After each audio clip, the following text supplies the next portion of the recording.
more information is not the path to God. It's beautiful. People can be eloquent and know a lot, but it's ultimately not what we're really being called to do. Because if we were to truly polish our hearts, then all knowledge would dawn in our hearts and in our very beings. And he mentions in another place the Prophet sallallahu alaihi wasallam, who we know didn't read or write, right? He was ummi. Some people translate it as illiterate. Rumi says it's incorrect to say that the Prophet was illiterate, because illiterate is one who can't read or write. But ummi is one, it's a distinction, it's a mark of distinction, of honor, of praise, is one who doesn't need to read or write, because they're taught directly by Allah. And it's the resonance of the mother, the right? Like the child doesn't need to go get provision and hunt and gather, or go to the supermarket, or now go on their app and get it delivered. Right? We're weak ones. Allah's made certain things easy for us. But the child, the milk flows from the breast of its mother without it doing anything. And the people that are ummi, the milk of knowledge, of ma'rifah, flows directly to them. And this is what we're being called to and asked to. And this is what Rumi is encouraging us. And he said something very interesting, and it shouldn't be confused that Rumi or Ghazali or these others are denigrating outer knowledge, because they were great scholars. They were encyclopedias. There was a time in these people that you could actually encompass like all of your civilizational knowledge, right? And they studied theology and jurisprudence and grammar and multiple languages and philosophy of different traditions and astronomy and medicine and often music, and they would be masters of all these disciplines. And Ghazali was definitely like that, and Rumi was also a great scholar. He was a faqih of the Hanafi madhab.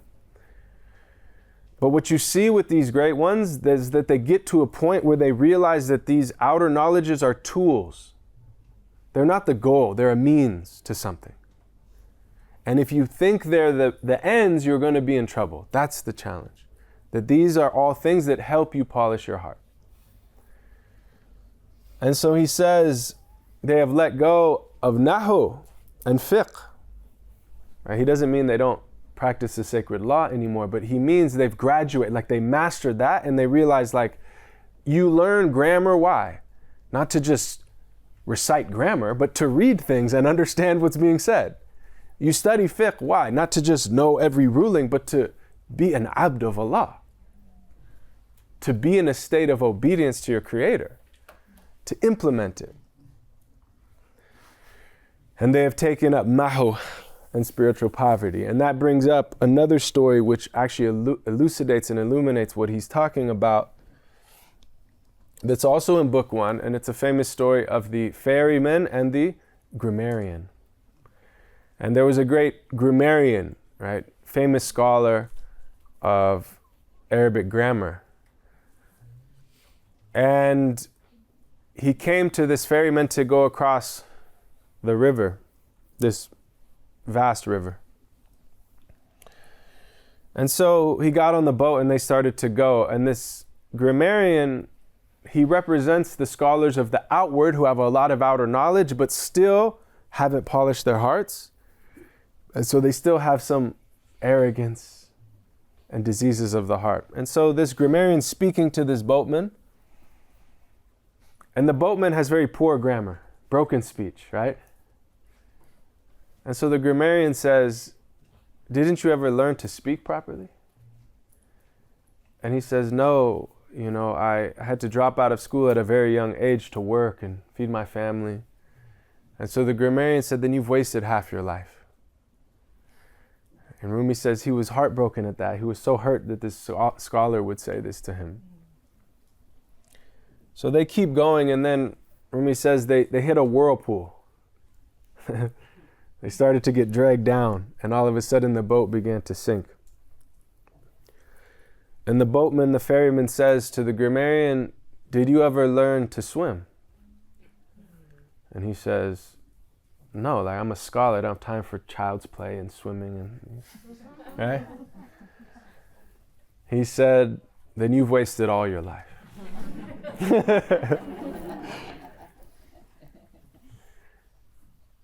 And then Rumi says, what we seek is the nahu of mahu, the grammar of self-effacement, of being erased. One of the names of the Prophet is Al-Mahi, the one who erases. And he said, "I am Muhammad, I am Ahmed, I am Mahi," the one who erases. Because he erases kufr, he erases shirk, he erases illusion and confusion and misunderstanding. Sallallahu alayhi wasallam. But Rumi is saying that this, he also, and the greatest, right, the mother of idols is the self, the illusory self. The Prophet came to erase our illusory selves, so that we're effaced in the light of God. And so we want the, right, it rhymes in Arabic, we want the nahu, the grammar of mahu. That's what we're after. We're not just here to learn a bunch of things and take a bunch of notes and write and say, I speak this language now and I studied this and I memorized this. No. Because many of the greatest friends of God are unlettered and didn't know how to speak Arabic. Right? And recited their prayers with a thick accent. Right? And An-Quzad Hamadani, who was one of the great scholars, he was a student of Ahmed Ghazali, Imam Ghazali's brother. And he was a great philosopher and ocean of knowledge. And he was Persian, but he was a master of Arabic. He said, and again, he's a qadi, right? Master of Islamic law, memorized the Quran. He said, he studied with all these people, including Ahmed Ghazali, who was a great Sufi master. He said, but the person that I knew, that I met, that knew the Quran better than anyone was an unlettered sage named Baraka, who was Persian and didn't speak a word of Arabic. And he knew the Quran better than anyone I've ever met. So don't think that the Quran is barred from you if you don't speak Arabic fluently.